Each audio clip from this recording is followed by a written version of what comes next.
मैले पुष्प सरलाई पनि सँग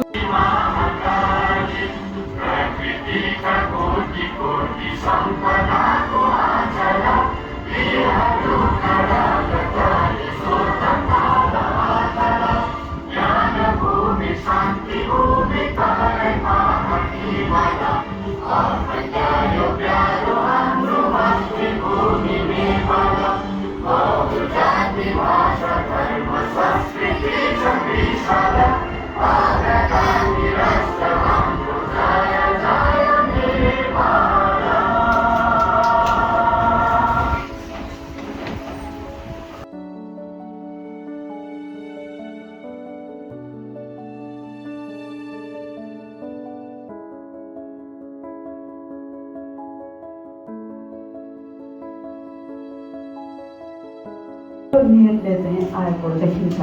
अनि अर्को फेरि चाहिँ तिमीले चाहिँ तपस्या भङ्ग गर, तपस्या छोड, हामी तिमीलाई चाहिँ भनेको जस्तो दिन्छु भनेर प्रभु पनि देखायो। अनि अर्को उसलाई चाहिँ राम्रो राम्रो चाहिँ केटीहरूले नाचेर मनोरञ्जन पनि गराएको देखाएको छ। त्यो मनोरञ्जनबाट उसको ध्यान भङ्ग गर्ने हो कि भनेर चाहिँ हुन्छ कि भनेर चाहिँ लागेको थियो, तर त्यसमा पनि भएन।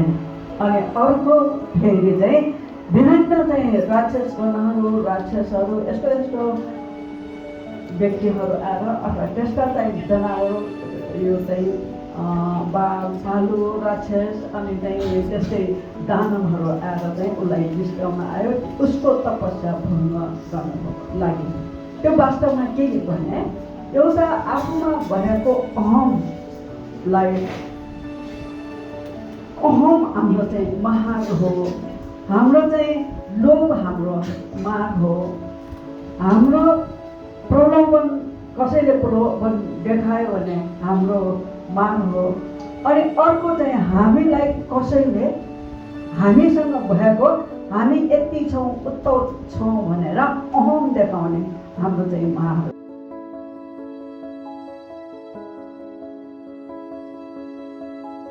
आफैले आफैलाई चाहिँ नि मार आएको हो है। अब त्यो मार चाहिँ नि हामीले विभिन्न किसिमबाट देखाउन सकिन्छ। बुद्ध किन त्यो तपस्या गरेको भने अघि हामीले व्याख्या सुनिसकेका छौँ होइन।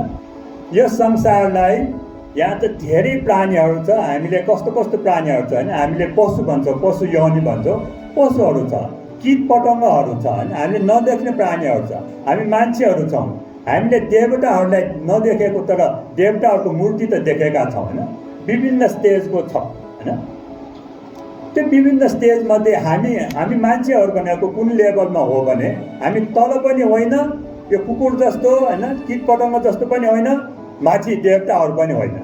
हामी जे गर्न मन लाग्छ त्यो गर्न सक्ने मान्छे हो। किनभने हाम्रो दिमागमा राम्रो काम गर्न सक्ने क्षमता पनि छ, नराम्रो काम गर्न सक्ने क्षमता पनि छ होइन। अब हामी लडाइँ हुँदाखेरि मान्छेले कति मान्छेहरू मार्छ होइन। एउटा बमले कतिजना मान्छे मारेकोसम्म इतिहास छ है। हिरोसिमामा पुरै सहर ध्वस्त गर्ने गरी एउटा बम मात्र खसेको थियो, पुरै सहर ध्वस्त भयो होइन। 1 मिनट पनि टाइम लागेन होइन। त्यस्तो पनि स्थिति आउँछ। त्यो भएर हाम्रो मन स्थितिलाई चाहिँ नि ठिक्क ठाउँमा, आज तपाईँहरू कति आफ्नो मन स्थितिलाई ठिक्क ठाउँमा राखेर चित्र लेख्छ, त्यसको टार्गेट गरेर यो विषय बनाएको हो कि कति तपाईँहरूलाई मार आउँछ तपाईँ आफैले जानुन्। कति तपाईँहरू चाहिँ नि बुद्धत्व हुनुहुन्छ होइन, बुद्धतिर फर्किएको छ, त्यो तपाईँ आफैले एक्सप्रेस गरून् भन्ने हिसाबले चाहिँ यो विषय राखेको हो। मैले यो बुद्धको शिक्षातिर तपाईँहरू चाहिँ नि सधैँ ढल्किनुपर्छ। तपाईँको उद्देश्य भनेको यो हाम्रो समाजलाई चाहिँ शान्तिमा लग्ने हो। म आफू मात्र शान्ति गरेर पुग्दैन होइन।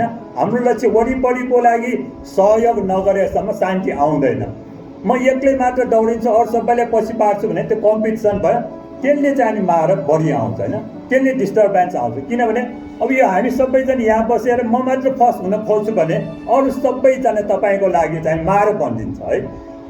एकैसाथ हामी सबैले आज रमाइलो वातावरणमा राम्रो चित्र लेख्छु भने त्यो चाहिँ नि बुद्धको मार्ग हुन्छ है।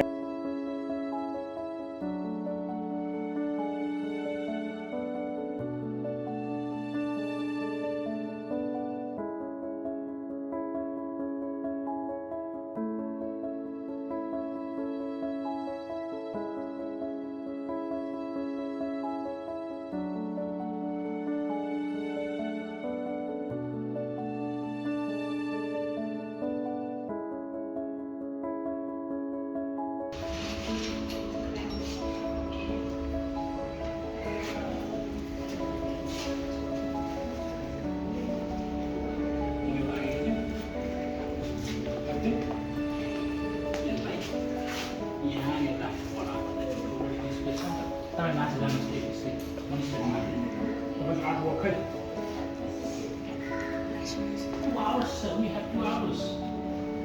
Don't you want to go?